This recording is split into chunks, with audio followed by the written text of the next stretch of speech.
When Benjamin Franklin exited the Constitutional Convention, he was asked by a woman, "Sir, what have you given us?" His immediate response was, "A republic, ma'am, if you can keep it." Yet most Americans today have been persuaded that our nation's governmental system is a democracy and not a republic. The difference between these two is essential in understanding Americanism and the American system. Before we discuss political systems, however, it's helpful to address the confusion that has been spread about the political spectrum. Many have been led to believe that the political spectrum places groups such as communists on the far left, fascists or dictators on the far right, and political moderates or centrists in the middle. However, a more accurate political spectrum will show government having zero power on the far right to having 100% power on the far left. At the extreme right, there is no government. The extreme left features total government under such labels as communism, socialism, Nazism, fascism, princes, potentates, dictators, kings, any form of total government. Those who claim that Nazis and fascists are right-wing never define their terms. This amounts to spreading confusion. Toward the middle of the political spectrum can be found the type of government limited to its proper role of protecting the rights of the people. That's where the Constitution of the United States is. Those who advocate such a form of government are really constitutional moderates. So let's analyze the basic forms of government. They are monarchy or dictatorship ruled by one, oligarchy ruled by a few, democracy ruled by a majority, republic ruled by law, and anarchy, which is ruled by no one. In discussing these five, we'll see that they can be narrowed down to even fewer. Looking first at monarchy or dictatorship, this form of government doesn't really exist in the practical sense. It's always a group that puts one of its members up front. A king has his council of nobles or earls, and every dictator has his bureaucrats or commissars, the men behind the scenes. This isn't ruled by one, even though one person may be the visible leader. It's ruled by a group. So let's eliminate monarchy, dictatorship, because it never truly exists. Oligarchy, which is ruled by a group, is the most common form of government in all history. And it is the most common form of government today. Most of the nations of the world are ruled by a powerful few, and therefore oligarchy remains. At the other end, we find anarchy, which means without government. Some people have looked over history and found that many of its worst crimes were committed by governments. So they decided that having no government might be a good idea. But this is a mistake, because as the ancient Greeks stated, without law there can be no freedom. Our founding fathers agreed and held that some amount of government is a necessary force in any civilized, orderly society. In a state of anarchy, however, everyone has to guard life, liberty, and property, and the lives of family members. Everyone must be armed, and movement is severely restricted because one's property has to be protected at all times. Civilized people have always hired someone to do the guarding, a sheriff, a police force, or some branch of government. Once law enforcement was in place, the people were freer. They could leave their property, work in the fields, and so on. In short, the proper amount of government makes everyone freer. There are some who advocate anarchy, however, not because they want no government, but because they don't like what they have. They use anarchy as a tool for revolutionary change. The condition of anarchy is very much like a vacuum where something rushes in to fill it.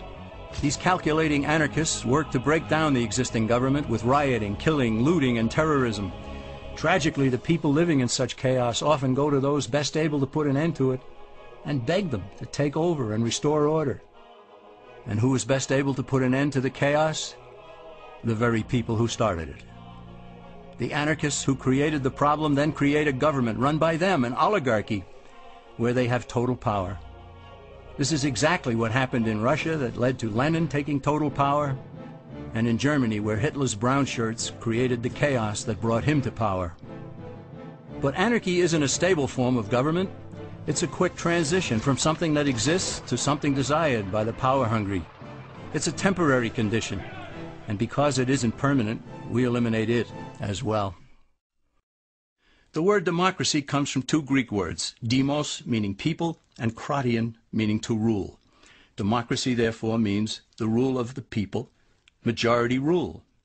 This, of course, sounds good, but suppose the majority decides to take away one's home, or business, or children. Obviously, there has to be a limit. The flaw in democracy is that the majority isn't restrained. If more than half the people can be persuaded to want something in a democracy, they rule. What about republic? Well, that comes from the Latin, res meaning thing, and publica meaning public. It means the public thing, the law. A true republic is one where the government is limited by law, leaving the people alone. America's founders had a clean slate to write on. They could have set up an oligarchy. In fact, there were some who wanted George Washington to be their king. But the Founding Fathers knew history, and they chose to give us the rule of law in a republic, not the rule of a majority in a democracy. Why? Let's demonstrate the difference in the setting of the Old West. Consider a lynch mob in a democracy. 35 horseback riders chase one lone gunman. They catch him, and they vote 35-1 to hang him. Democracy has triumphed, and there's one less gunman to contend with. Now consider the same scenario in a republic. The 35 horseback riders catch the gunman and vote 35-1 to hang him, but the sheriff arrives, and he says, "You can't kill him. He's got his right to a fair trial." So they take the gunman back to town. A jury of his peers is selected, and they hear the evidence and the defense, and they decide if he shall hang. Does the jury even decide by majority rule? No, it has to be unanimous or he goes free.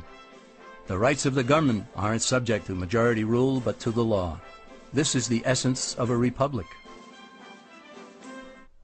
Many Americans would be surprised to learn that the word democracy does not appear in the Declaration of Independence or the U.S. Constitution, nor does it appear in any of the constitutions of the 50 states. The founders did everything they could to keep us from having a democracy. James Madison, rightly known as the father of the Constitution, wrote in essay number 10 of the Federalist Papers, "Democracies have ever been spectacles of turbulence and contention, have ever been found incompatible with personal security or the rights of property, and have in general been as short in their lives as they have been violent in their deaths." Alexander Hamilton agreed, and he stated, "We are a republican government. Real liberty is never found in despotism or in the extremes of democracy." Samuel Adams, a signer of the Declaration of Independence, stated, "Democracy never lasts long. It soon wastes, exhausts, and murders itself." The founders had good reason to look upon democracy with contempt, because they knew that the democracies in the early Greek city-states produced some of the wildest excesses of government imaginable.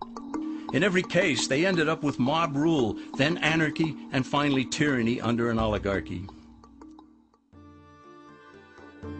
During that period in Greece, there was a man named Solon who urged creation of a fixed body of law not subject to majority whims. But where the Greeks never adopted Solon's wise counsel, the Romans did. Based on what they knew of Solon's laws, they created the 12 tables of the Roman law and, in effect, built a republic that limited government power and left the people alone. Since government was limited, the people were free to produce, with the understanding that they could keep the fruits of their labor. In time, Rome became wealthy and the envy of the world. In the midst of plenty, however, the Roman people forgot what freedom entailed. They forgot that the essence of freedom is the proper limitation of government.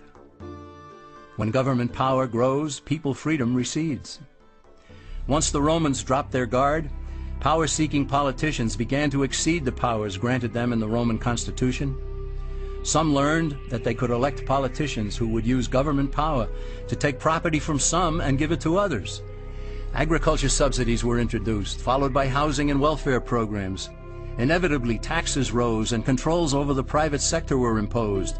Soon, a number of Rome's producers could no longer make ends meet, and they went on the dole. Productivity declined, shortages developed, and mobs began roaming the streets, demanding bread and circuses from the government. Many were induced to trade freedom for security. Eventually, the whole system came crashing down. They went from a republic to a democracy, and ended up with an oligarchy under a progression of the Caesars.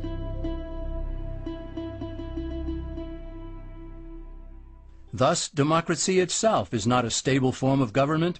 Instead, it is the gradual transition from limited government to the unlimited rule of an oligarchy. Knowing this, we as Americans are ultimately left with only two choices. We can keep our republic, as Franklin put it, or we will inevitably end up with an oligarchy, a tyranny of the elite.